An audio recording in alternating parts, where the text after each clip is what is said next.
Hey everybody, this is Claire, and this is Small Joyful Things. As always, I go out to thrift stores or estate sales, or I sometimes buy things from Craigslist, and I try to find out as much as I can about them and tell you guys about them. So here's what I've got for you today.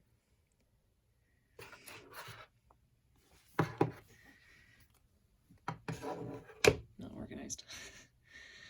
I have this enormous decanter. I'll just hold it up so you can see the whole shape of it.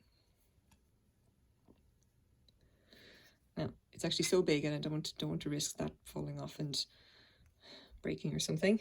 So we'll just put it down and let it take a look at this.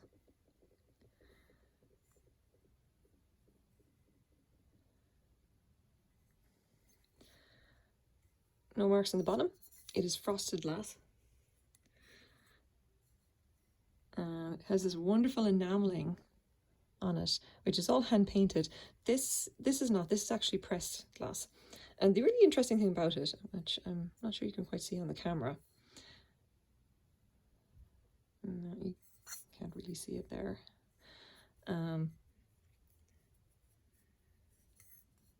it, I'm gonna have to find them now. There are 3 mold seams on it, and I can't quite find. I think there's one here. They're quite difficult to spot. There are 3 mold seams running vertically on this bottle, and you just can't really see here. There would be obviously the way the actual mold works. Like in this case, this is a bottle. It's pressed glass, and would have been created in what's called a 3-part leaf mold, meaning that there's a base plate, which would be like this, sits on this part here, okay, and then there's one part of the mold which is actually like attached to the base plate, and it's in a third. It comes up in like in a third of this, and then there are 2 other parts, the 2 other leaves that kind of that take up the other 2/3. Yeah, I think you can just about see one of the seams just there. It's very, very, very, very subtle. And basically what they would do in this case is that they would mold blow it, which means that they close up the mold, they take the glass, the gather or whatever, put it in, and then blow it into the mold, and then take off the 2 leaves, and then pop the bottle out.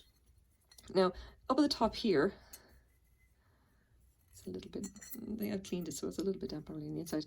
And a little bit here, you can see that the mouth of it has actually been finished, okay? So that there are no seams or anything. The seams actually come up and just about vanish just before the lip there. Now, if I take a look at the actual stopper itself, the stopper is actually the same, and the stopper is hollow. You can see it there. And this is in a 2-piece mold, which is just like 2 halves, clamp them together, blow the glass in, mix the shape, pop it apart, there you go, there's your stopper. The stopper itself is also slightly oval. It doesn't quite sit in exactly as nicely as as tightly as I'd hope. It still has quite a good seal, but it's not perfect. So I'll just take that out. Okay, so where did this come from? No, stay. Right. I saw this in a thrift store on a shelf next to a bunch of lamps, and it was being sold for $8.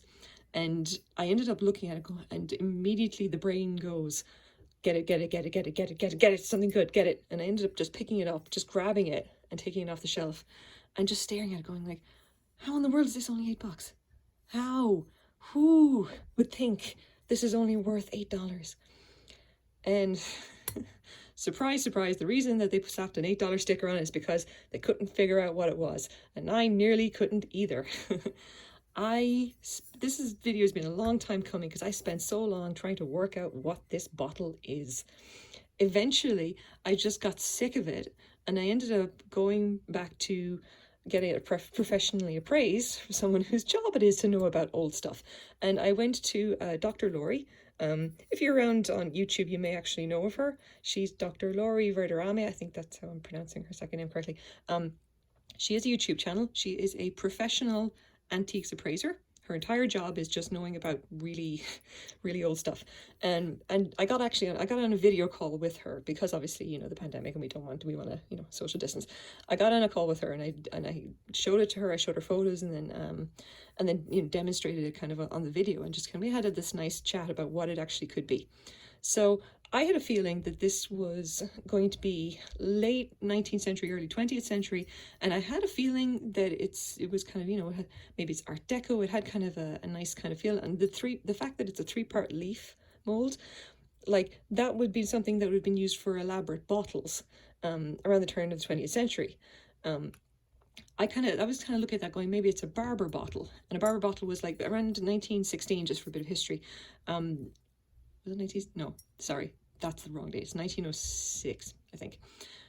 So sometime in the start of the 20th century, they brought in this law. Basically, they said when you go to the barbers, they weren't allowed to have their own refillable bottles of things like shampoo and whatever. They had to actually use, like, you know, stuff bought from stores. Up to that point, they would actually mix their own like stuff, their own kind of hair care products, and they would use these barber bottles to, you know, to actually, you know, when they're actually in the salon doing people's hair. And they basically brought in regulations saying, no, we're not going to let you do that anymore. But barber bottles up to that point would be stuff that was made very much like this. And that's initially what I thought it is. It's like these more lovely, elaborate bottles that would have been made specifically to be reused in something like a barber salon or a barber shop. I think of it as a salon because I'm a woman and I go to salons and not barber shops. So anyway, this is not actually what this is. This is just what I suspected what it was. So what Dr. Rory said to me is that it is most likely Czech, not Bohemian. Bohemian is a you know, something else. It's going to be Czech. It's going to be from that kind of an area. And as we know, like the Czech was quite famous for its glass making around that time. She said the style is definitely that. And early 20th century is about right. Because it does have that kind of an Art Deco feel. And what she actually suggested that it is it's a water bottle, and it would have been part of a vanity set.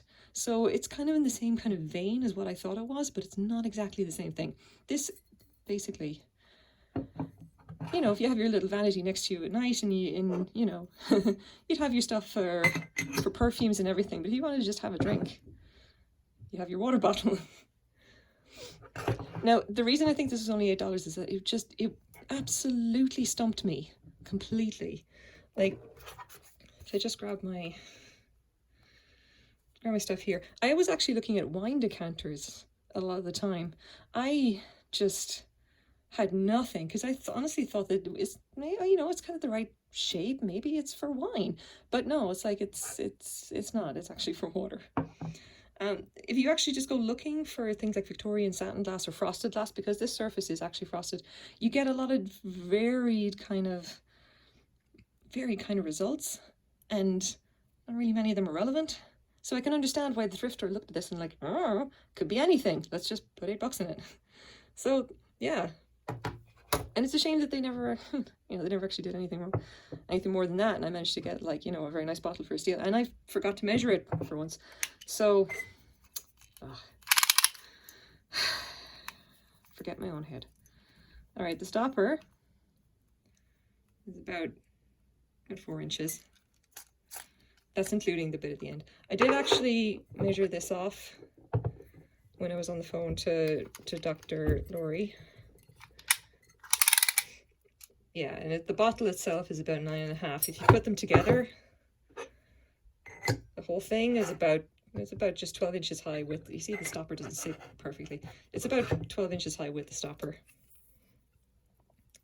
And then if we go across, about 6 inches across. All right, so the question, what is it actually worth? Well, Dr. Laurie was actually nice enough to give me an appraisal. She says it's worth about like $100 to $125 US. That's really good for me because I bought it for $8 Canadian, and obviously the exchange rate is great. So I bought it for about, I think, if I remember correctly, about $6 US. I'm so happy that I found out what it is now. I will probably be putting this up on eBay. I will list it for 100 US, and I will just take offers and whatever on it, and then we'll kind of figure out what we're going to do with it after this. But there you go. This is a, you know, real piece of the early 20th century. It is very, very pretty, and I'm really glad that I managed to snag it. It's so nice. So this is my, well, okay, medium size. This is my medium size joyful thing for today. Hope you guys like it too. Thank you very much for watching.